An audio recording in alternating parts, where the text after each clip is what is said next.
ഒരിക്കലും എക്സ്പെക്ട് ചെയ്യാത്ത രീതിയിലുള്ള ഒരു ക്ലാഷാണ് ഈ ഓണത്തിന് വരാൻ പോകുന്നത്. ഐ ആം ഗെയിം, ഖലീഫ, ബെത്ലഹേം കുടുംബ യൂണിറ്റ്. എപ്പോഴും പറയുന്ന ബോക്സ് ഓഫീസിന്റെ കിങ്സ് ആയിട്ടുള്ള അല്ലെങ്കിൽ ബോക്സ് ഓഫീസ് ഇപ്പൊ കറന്റ് ഏറ്റവും കൂടുതൽ പവേഴ്സ് ഉള്ള 3 പേര് ഒത്തൊരു ക്ലാഷ് വരികയാണ്. ആ ക്ലാഷിന്റെ റിസൾട്ട് എന്താകും എന്നുള്ളത് തന്നെയാണ് നമ്മളെ ഏറ്റവും വലിയ എക്സൈറ്റ്മെന്റ് എന്ന് പറയുന്നത്. ഇപ്പൊ സോഷ്യൽ മീഡിയയിൽ ചർച്ച നടക്കുകയാണ്, ഈ 3 സിനിമയിൽ ഇന്ന ആള് തൂക്കും, ആ ആള് തൂക്കും, ഈ ആള് തൂക്കും. എന്താണ് ഈ 3 സിനിമ എന്നുള്ള പലർക്കും അറിയില്ല. അപ്പൊ ഈ 3 സിനിമയുടെ മൂഡ് എന്താണ്, ഈ 3 സിനിമ എന്താണെന്നുള്ളത് ഞാൻ ഈ വീഡിയോയിലൂടെ പറയാം. ആരായിരിക്കും തൂക്കുക എന്നുള്ളതിന്റെ ചാൻസ് അതും കൂടി ഞാൻ പറയാം. ഫസ്റ്റ് തന്നെ ഐ ആം ഗെയിമിൽ തന്നെ തുടങ്ങാം. ഐ ആം ഗെയിം എന്ന് പറഞ്ഞ സിനിമ നഹാസ് ഹിദായത്തിന്റെ ഡയറക്ഷനിൽ വന്ന ഒരു സിനിമയാണ്. RDXന് ശേഷം നഹാസ് ചെയ്യുന്ന സിനിമയാണ്. നമ്മൾ പുറമേ നിന്ന് നോക്കുന്ന സമയത്ത് ഒരു കൊമേഴ്ഷ്യൽ വൈബുള്ള സിനിമയായിട്ട് ഫീൽ ചെയ്യുമെങ്കിലും ഈ സിനിമ കംപ്ലീറ്റ് ഒരു എക്സ്പെരിമെന്റൽ മൂഡുള്ള സിനിമയാണ്. ദുൽഖർ എന്ന് പറയുന്ന ആക്ടറിന്റെ കുറച്ച് കാലത്തെ ഒരു കംബാക്ക് തന്നെയാണ്, ഒരു ഹോം കമ്മിങ് ആയിട്ടുള്ള സിനിമയാണ് ഐ ആം ഗെയിം. ഈ സിനിമയുടെ പേര് തന്നെ ഉണ്ട് ഐ ആം ഗെയിം. കുറച്ച് സ്പോർട്സ് എലമെന്റ്സ് ഉണ്ട്,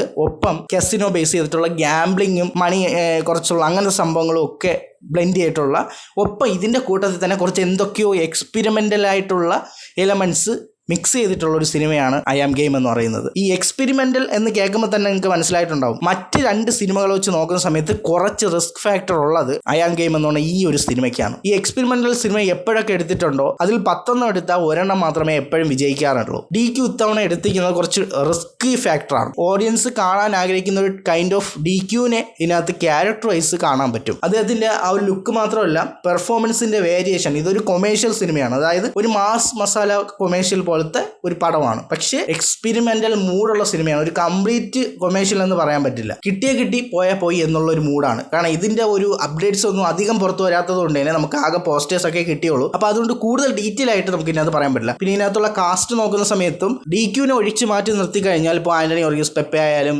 ഖയാഡു ലോഗർ ആയാലും അങ്ങനെ കുറച്ച് പേരെയാണ് നമുക്ക് ഇപ്പോൾ അറിയാൻ പറ്റുന്നത്. വേറെ ഇനി ആരൊക്കെ ഇതിനകത്ത് ഉണ്ട് എന്നുള്ളതൊക്കെ അതിൻ്റെ കൂടുതൽ അപ്ഡേറ്റ്സ് വന്നാലേ നമുക്ക് അറിയാൻ പറ്റുള്ളൂ. നല്ല ഹോപ്പുള്ള പടമാണ്, പക്ഷേ അത് ഒരു പോസിറ്റീവായിട്ട് ആ സിനിമ വരിക എന്ന് പറഞ്ഞാൽ കുറച്ച് റിസ്ക് ഉള്ള ഒരു സിനിമയാണ്. അത് എല്ലാവർക്കും ദഹിക്കുന്ന ഒരു മൂഡ് സിനിമയാവാൻ ചാൻസ് കുറവാണ് ഐ ആം ഗെയിം. ഇപ്പോൾ ഐ ആം ഗെയിമും ഖലീഫയും തൂക്കും എന്ന് ഉറപ്പിച്ചിരിക്കുന്ന കുറച്ച് ആൾക്കാരുണ്ട്. ആ ഒരു ടീം വിട്ടുപോകുന്ന ഒരു സിനിമയാണ് ബെത്ലഹേം കുടുംബ യൂണിറ്റ്. ഈ സിനിമയാണ് കൂട്ടത്തിലെ ഏറ്റവും പവർഫുൾ സിനിമ. വളരെ കുഞ്ഞു പടമായിട്ട് ഫീൽ ചെയ്യുന്ന ഒരു സിനിമ ബെത്ലഹേം കുടുംബ യൂണിറ്റ് ആണ്. കാരണം എന്താണെന്ന് വെച്ചാൽ ഇതിന്റെ പുറകിൽ വർക്ക് ചെയ്തിരിക്കുന്ന അത്രയും വലിയ ടീംസ് ആയതുകൊണ്ടാണ് ഈ സിനിമ ആ രീതിയിലാണ് പറയുന്നത്. അല്ലാതെ ഈ സിനിമയുടെ കണ്ടന്റ് എന്താവും അങ്ങനത്തെ ഒരു രീതിയിലല്ല. ഈ 3 സിനിമകൾ വെച്ച് നോക്കുന്ന സമയത്ത് ഏറ്റവും കൂടുതൽ പ്രോമിസിങ് ടീം വർക്ക് ചെയ്തിരിക്കുന്ന സിനിമ ഈ രണ്ടാമത്തെ ബെത്ലഹേം കുടുംബ യൂണിറ്റ് എന്ന് പറയുന്ന സിനിമയാണ്. Nivin Pauly plus romance plus feel good, ഈ 3 സംഭവങ്ങളും നിവിൻ പോളി എന്ന് പറയുന്ന ആക്ടറുടെ സേഫ് സോണാണ്. ഈ സോണിലൊക്കെ വന്ന സിനിമകളെല്ലാം പക്കാ തൂക്കാണ്. അതുകൊണ്ട് തന്നെ അവിടെ ഒരു ചാൻസ് ഉണ്ട്. മമിത ബൈജു എന്ന് പറയുന്ന ആക്ട്രസ്, പലരും പറയാത്തൊരു കാര്യമാണ്, ഇപ്പോൾ കറൻ്റ്ലി മമിത ബൈജു എന്ന് പറയുന്ന ആക്ട്രസ് സത്യത്തിൽ നമ്മൾ പണ്ട് നയൻതാര എങ്ങനെയായിരുന്നു, ഇങ്ങനെ ഓരോ സ്റ്റാർസിനെയും പിക്ക് ചെയ്ത് അവരെ കൂടെ മാത്രം അഭിനയിക്കുന്ന ഒരു പാൻ ഇന്ത്യ മൊത്തത്തിൽ കവർ ചെയ്തുകൊണ്ടിരിക്കുന്ന ഒരു ആക്ട്രസ് ആണ് മമിത ബൈജു. മമിത ബൈജുവിനൊരു പ്രത്യേക സ്റ്റാർഡം ഉണ്ട്. ആ ഒരു സ്റ്റാർഡവും നിവിൻ പോളിയുടെ സേഫ് സോണും ഒപ്പം നിവിൻ മമിത ഒരു കോംബോ. ഇപ്പം തന്നെ നമ്മളെ ഓം ശാന്തി ഓശാനെയൊക്കെ പോലെ അവർ തമ്മിലുള്ള ആ ഒരു റൊമാൻസ് ഇപ്പോഴും കണ്ട അതിൻ്റെ ഒരു ഫീൽ അല്ലെങ്കിൽ ആ വൈബ് പെട്ടെന്ന് ഇത് ഈ ഒരു സിനിമയ്ക്കകത്ത് ഫീൽ ചെയ്യുന്നുണ്ട്. ആ ഒരു സോങ്സ് ഒക്കെ വന്ന സമയത്ത് ഫീൽ ചെയ്യുന്നുണ്ട്. പിന്നെ അതിൻ്റെ സോങ് ഇപ്പോൾ ഇറങ്ങി ഏറ്റവും ലാസ്റ്റ് വന്ന ആ സോങ് വെച്ച് നോക്കുന്ന സമയത്ത് പേഴ്സണലി എനിക്ക് ആ സോങ് അത്രത്തോളം ആ ഒരു മൂഡ് കിട്ടിയില്ല. കാരണം ആ സിനിമയുടെ മൂഡിലോണ് ആ പാട്ട് ചേരുന്നത് എങ്ങനെയാണെന്ന് എനിക്ക് തോന്നുന്നില്ല. ഇനിയിപ്പോൾ സിനിമയ്ക്കകത്ത് ആ കറക്റ്റ് സിറ്റുവേഷനിലായിരിക്കും അത് പ്ലേസ് ആവുന്നതെന്ന് തോന്നുന്നു. പക്ഷേ ഇപ്പോൾ ഇറങ്ങിയ സോങ് ഒരു 90s വൈബുള്ള വേറൊരു കൈൻഡ് ഓഫ് സോങ്ങും അതിനകത്ത് ഒരു റൊമാൻസ് എന്ന് പറയുന്നത് വേറൊരു ടൈപ്പും ഫീൽ ചെയ്യുന്നുണ്ട്. ഗിരീഷ് ഷേഡി പടം, അദ്ദേഹം മിനിമം ക്വാളിറ്റി പടം എടുക്കുന്ന ഡയറക്ടറാണ്. അതായത് അദ്ദേഹത്തിൻ്റെ പ്രേമലു എന്ന് പറഞ്ഞ സിനിമ എത്രത്തോളം അത്രയും ചെറിയൊരു കണ്ടന്റ് വെച്ച് ആ സിനിമ ആ രീതിയിൽ കൊളുത്തിയിട്ടുണ്ടെങ്കിൽ അത് അദ്ദേഹം മേക്ക് ചെയ്ത് എടുത്തിരിക്കുന്നതും അപ്പോൾ ആ ആക്ടേഴ്സിനെ ട്രീറ്റ് ചെയ്തിരിക്കുന്നതും വെച്ചിട്ടാണ്. അങ്ങനെ ഒരു സിനിമ എടുത്തിട്ടുള്ള ഒരു ഡയറക്ടർ. അപ്പം നേരത്തെ പറഞ്ഞ Nivin Pauly plus Mamitha stardom plus Girish ഷേഡി പ്രേമലു, ആ ഒരു സ്റ്റാർഡം കൂടെ വെച്ച് നോക്കുന്ന സമയത്ത് അവിടെയും ഓഡിയൻസ് കിടക്കുകയാണ്. അതേ പ്രേമലു വൈബുള്ള ഒരു ചെറിയൊരു പടം മാത്രം മതി കയറി കൊളുത്താൻ വേണ്ടി. കാരണം നിവിൻ പോളിക്ക് സേഫ് സോൺ ആയതുകൊണ്ട് തന്നെ പെർഫോമൻസിൻ്റെ കാര്യത്തിലും നോ പ്രോബ്ലം. ഇത്രയും കാര്യങ്ങൾ മാത്രമല്ല, ഇതിന്റെ പ്രൊഡക്ഷൻ എന്ന് പറയുന്നത് ഭാവന സ്റ്റുഡിയോസ് ആണ്. ഫഹദ് ഫാസിൽ, ദിലീഷ് പോത്തൻ, അതുപോലെ തന്നെ ശ്യാം പുഷ്കർ, ഇവർ 3 പേരും എന്ന് പറയുന്നത് ക്വാളിറ്റി മാത്രം തിരഞ്ഞെടുക്കുന്ന ടീംസാണ് ഭാവന സ്റ്റുഡിയോസ്. ഇവരെല്ലാവരും കൂടെ ഒരുമിക്കുന്ന ഒരു പടം അപ്പം നേരത്തെ പറഞ്ഞ DQൻ്റെ പടത്തിനേക്കാളും ഇനി വരാൻ പോകുന്ന ഖലീഫയെക്കാളും ഏറ്റവും കൂടുതൽ പ്രോമിസിങ് ആൾക്കാർ വർക്ക് ചെയ്യുന്ന പടം ബത്ലഹേം കുടുംബ യൂണിറ്റാണ്.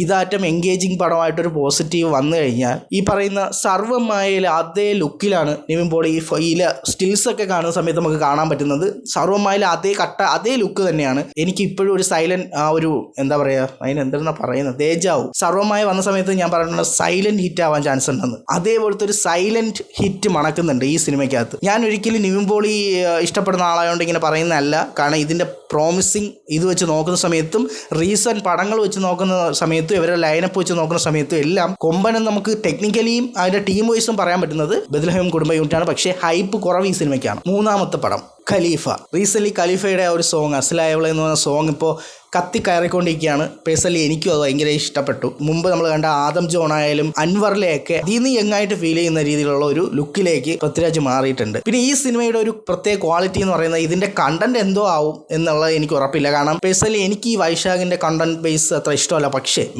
വൈശാഖ് സിനിമ മേക്ക് ചെയ്യുന്ന രീതി ഒന്നും പറയാനില്ല. കാരണം പുലിമുരുകൻ തൊട്ട് ഇപ്പോൾ പോക്കറ്റ് രാജ പോലത്തെ പടങ്ങളായാലും ടർബോ മമ്മൂക്ക വെച്ച് അതെനിക്ക് ഒട്ടും ഇഷ്ടപ്പെട്ടില്ല. പക്ഷേ ബാക്കിയുള്ള സിനിമകൾ വെച്ച് നോക്കുന്ന സമയത്ത് വൈശാഖിൻ്റെ മേക്കിംഗ് എന്ന് പറയുന്നത് ഒരു ഒന്നൊന്നര മേക്കിംഗ് ആണ്. പ്രത്യേകിച്ച് കൊമേഴ്ഷ്യൽ പടം എടുക്കാൻ കെൽപ്പുള്ള അല്ലെങ്കിൽ ആ രീതി മേക്ക് ചെയ്യാൻ കഴിവുള്ള ഒരു ഡയറക്ടറാണ് വൈശാഖ് എന്ന് പറയുന്നത്, അല്ലെങ്കിൽ ഫിലിം മേക്കർ. അദ്ദേഹം പറഞ്ഞിട്ടുണ്ടായിരുന്നു ഈ സോങ്സിന് എനിക്ക് കുറച്ച് ഇമ്പോർട്ടൻസ് കൊടുക്കുന്നത് ഭയങ്കര ഇഷ്ടമാണ്. അപ്പോൾ അതിനനുസരിച്ചാണ് ഞാൻ ഈ ഒരു സിനിമയ്ക്കകത്ത്, ഈ ഖലീഫ എന്ന് പറഞ്ഞ സിനിമയ്ക്കകത്ത് സോങ്സിനൊക്കെ ഒരുപാട് ടൈം എടുത്ത് ഞാൻ ഇമ്പോർട്ടൻസ് കൊടുത്താണ് ഇറക്കിയിരിക്കുന്നത്. അതെന്തായാലും ഈ ഫസ്റ്റ് സോങ്ങിൽ തന്നെ അതിൻ്റെ ഒരു ഇത് കിട്ടിയിട്ടുണ്ട്. അതുപോലെ തന്നെ ഇതിൻ്റെ മുമ്പ് ഇതിൻ്റെ ഒരു ട്രെയിലർ പോലത്തെ ഒരു സംഭവം വന്ന സമയത്തും അതിൽ കൊടുത്തിരുന്ന അതിൻ്റെ സോങ്സ് ആയാലും അതിൻ്റെ ഇതൊക്കെയും പക്കയായിരുന്നു. ഇത് 2 പാർട്ട് സിനിമയാണ്. അതിൽ അമീർ അലി എന്ന് പറഞ്ഞ ഈ ഒരു ക്യാരക്ടറിൻ്റെ മുത്തച്ഛനായിട്ട് വരുന്ന ക്യാരക്ടർ ആയിരിക്കും ലാലേട്ടൻ അനൗൺസ് ചെയ്തിരിക്കുന്ന അഹമ്മദ് അലി എന്ന് പറഞ്ഞ ക്യാരക്ടർ. മെയിനായിട്ട് ഇവർ ആദ്യം ഫോക്കസ് ചെയ്ത സിനിമ അതായിരുന്നു. ലാലേട്ടനെ വെച്ച് അഹമ്മദ് അലി എന്നുള്ളൊരു സിനിമ ചെയ്യാം, ആ ഒരു രീതി ചെയ്യാമെന്നുള്ള രീതി ഇരുന്നപ്പോഴാണ് പിന്നെ അതിൻ്റെ ഒരു സൈഡ് പറഞ്ഞിട്ട് നമുക്ക് അതിലേക്ക് പോകാം, റിസ്ക് ഫാക്ടർ എടുക്കാതെ എന്നുള്ള രീതിയിലായിരിക്കാം ഇതിനകത്ത് ലാലേട്ടൻ്റെ ഒരു ചെറിയൊരു ക്യാമിയോ പോലെ അല്ലെങ്കിൽ ലാലേട്ടൻ്റെ ആ ഒരു അഹമ്മദ് അലി എന്ന് പറഞ്ഞ ക്യാരക്ടറിനെ മെൻഷൻ ചെയ്ത് വിടും എന്നുള്ളത് പറയുന്നുണ്ട്. അപ്പോൾ ലാലേട്ടൻ എന്തായാലും പ്രസൻസ് ഈ സിനിമയ്ക്കകത്തുണ്ട്. അപ്പോൾ ലാലേട്ടൻ്റെ പ്രസൻസും ഇതിനകത്തുണ്ട്. അപ്പോൾ പോസിറ്റീവും കൂടി വന്നു കഴിഞ്ഞാൽ കത്തിക്കയറും. കാണുമെന്ന് വെച്ചാൽ ഈ സിനിമ ഞാൻ നേരത്തെ പറഞ്ഞ പോലെ അയാം ഗെയിം പോലെ ഒരു എക്സ്പെരിമെൻ്റൽ മൂടുള്ള സിനിമയല്ല. ഇതൊരു പക്ക കൊമേഴ്ഷ്യൽ പടമാണ്. അതായത് തിയേറ്റർ വാച്ച് എക്സ്പീരിയൻസിന് വേണ്ടി ഇറക്കുന്ന ഒരു കട്ടപ്പൊളി പടമാണ്. ഇതിനകത്ത് ലാലേട്ടനും കൂടെ ആ ഒരു കൊമേഴ്ഷ്യൽ വാല്യൂ ഉള്ള പടത്തിൽ വരുന്ന സമയത്ത് എന്തായാലും എല്ലാവരുടെയും ഫസ്റ്റ് പ്രയോറിറ്റി ഏറ്റവും കൂടുതൽ ഹൈപ്പ് കറൻ്റ്ലി നിൽക്കുന്നതും ഖലീഫ എന്ന് പറയുന്ന ഈ ഒരു സിനിമയ്ക്കാണ്. ഇപ്പോൾ രാജുവേട്ടനോടുള്ള ഹൈപ്പാണെന്ന് ഞാൻ തോന്നുന്നില്ല. പക്ഷേ ലാലേട്ടൻ ഉണ്ട് എന്ന് പറയുന്നത് കൊണ്ടും കൂടിയാണ് ആ ഒരു ഹൈപ്പ് അവിടെ അത്രയും കട്ടയ്ക്ക് നിൽക്കുന്നത്.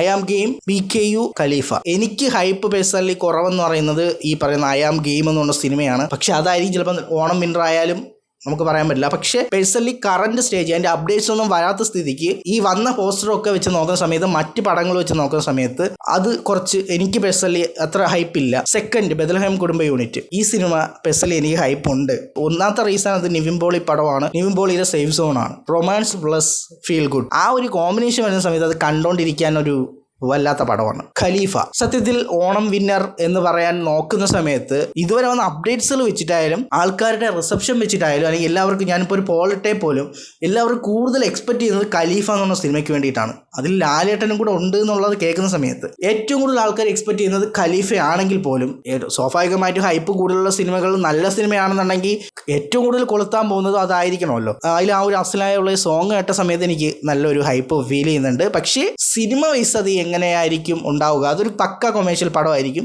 അതുകൊണ്ട് അത് എൻജോയബിൾ ആയിരിക്കും എന്നുള്ള അറിയാം. പക്ഷേ മറ്റേ DQൻ്റെ പടവും ഒരു പക്ക കൊമേഴ്ഷ്യൽ ആയിരുന്നു എന്നുണ്ടെങ്കിൽ അല്ലെങ്കിൽ എക്സ്പെരിമെൻ്റൽ ആയിട്ടുള്ള ഈ പറയുന്ന സ്പോർട്സോ അങ്ങനത്തെ എലമെൻറ്റ്സ് കാര്യങ്ങളൊക്കെ ഇൻക്ലൂഡഡ് ആയി വരുന്ന സമയത്ത് ഇപ്പോൾ ബസൂക്കയൊക്കെ ഓർമ്മ ഉണ്ടല്ലോ, അതുപോലെ ആയി പോകുമോ എന്നുള്ളൊരു ഡൗട്ട് എനിക്ക് അയാം ഗെയിമിൻ്റെ കേസിലുണ്ട്.